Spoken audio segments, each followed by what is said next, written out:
Никога повече няма да се занимавам с бизнес. Преди около 4 години ми бяха попаднали видеа на тези дългите ролери за коса. Прерових всички сайтове в България, нямаше ги. Уших си, пробвах го, бях вау. И реших, че ще започна собствен бизнес. Бях писала на няколко инфлуенсъра, един от които беше Тея Минкова. Тя много хареса идеята ми, изпрати по един ролер на нейна сестра и Ая, качи рил и няколко сторита. Настана фурор. За 24 часа ми писаха над 1000 момичета.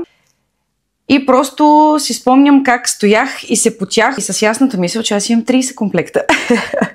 А ми пишат момичета от цяла България. Нали, съответно поръчките тогава си спомням, че много се забавих. Търсех шивачи, които да могат да реагират бързо и адекватно. Смогнах в един момент, но бъдейки майка в София без баби в София, опитвайки се да управлявам собствен бизнес, горе-долу ми отне 1 година, за да изпадна в тотален бърнаут. Не можех да спя, не можех да се храня. В един момент си казах, аз не мога да продължавам повече така. Захвърлих всичко и си казах, аз повече бизнес няма да правя никога в този живот. Миналата година дадох на Мишето всъщност няколко от тези кадифените ролери. Бях ги ушила по моя си дизайн. Бях споделила, че това отново ще бъде доста добър бизнес. На нея фокусът беше на друго място и просто разговора си остана там. Въпреки това, тя ги спука от ползване. Преди няколко месеца напусна работата си. Получих обаждане от нея и от Ванката с предложение да започнем бизнеса тримата. Тогава те ми казаха, идеята е твоя, няма да го направим без теб. Няма да забравя как просто ме обля една топла вълна, корема ми стана на топка. Казах си, този път няма да си сама.